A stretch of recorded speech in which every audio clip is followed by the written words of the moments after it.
Hi, my name is James, and I will be reading An Extraordinary Egg by Leo Lionni.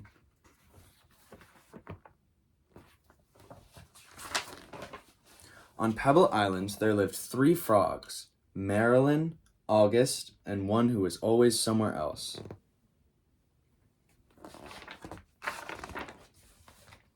That one's name was Jessica.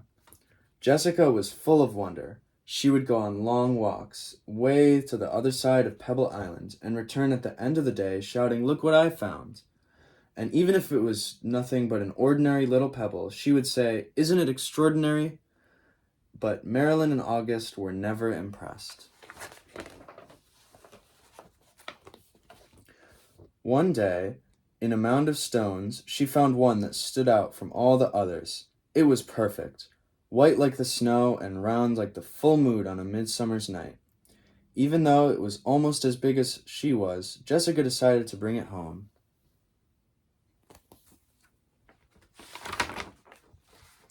"I wonder what Marilyn and August will say when they see this," she thought as she rolled the beautiful stone to the small inlet where the 3 of them lived.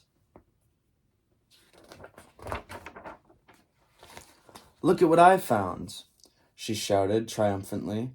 "A huge pebble." This time Marilyn and August were truly astonished. "That's not a pebble," said Marilyn, who knew everything about everything. "It's an egg, a chicken egg." "A chicken egg? How do you know it's a chicken egg?" asked Jessica, who had never heard of chickens. Marilyn smiled. "There are some things you just know."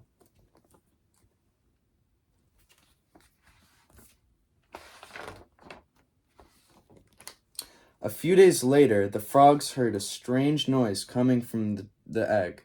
They watched it in amazement as the egg cracked and out crawled a long, scaly creature that walked on 4 legs.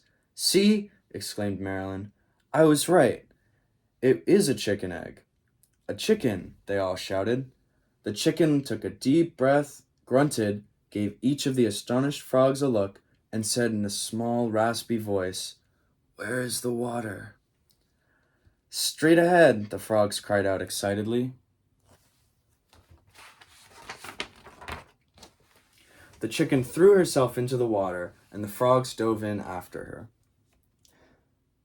To their surprise, the chicken was a good swimmer and fast too, and she showed them new ways to float and paddle. They had a wonderful time together and played from sunup to sundown, and so it went for so many days.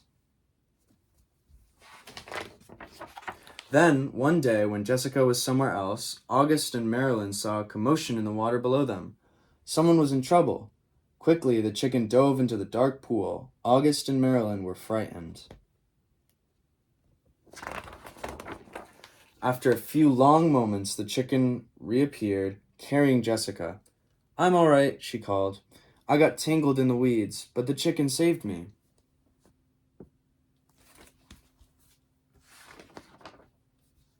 From that day on, Jessica and her rescuer were inseparable friends. Wherever Jessica went, the chicken went too. They traveled all over the island. They went to Jessica's secret thinking place and to the Great Pebble Monument. One day, they went to a place where Jessica had never been before, and a red and blue bird flew down from a tree. "Oh, there you are," it exclaimed when it saw the chicken. "Your mother has been looking all over for you. Come, I'll take you to her."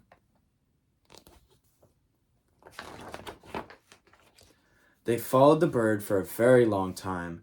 They walked and they walked, and they walked under the warm sun and the cool moon, and then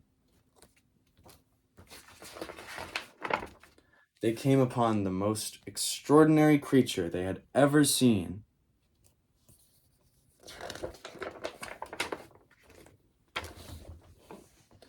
It was asleep, but when it heard the little chicken shout, "Mother!"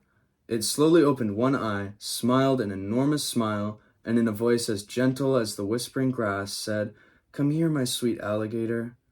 And the little chicken climbed happily onto her mother's nose. "Now it's time for me to go," said Jessica. I'll miss you very much, little chicken. Come visit us soon, and bring your mother, too." Jessica couldn't wait to tell Marilyn and August what happened. As she neared the inlet, she shouted, "Guess what I found?" And she told them all about it. "And do you know what the mother chicken said to her baby?" Jessica asked. "She called her my sweet little alligator." "Alligator?" said Marilyn. "What a silly thing to say." And the three frogs couldn't stop laughing.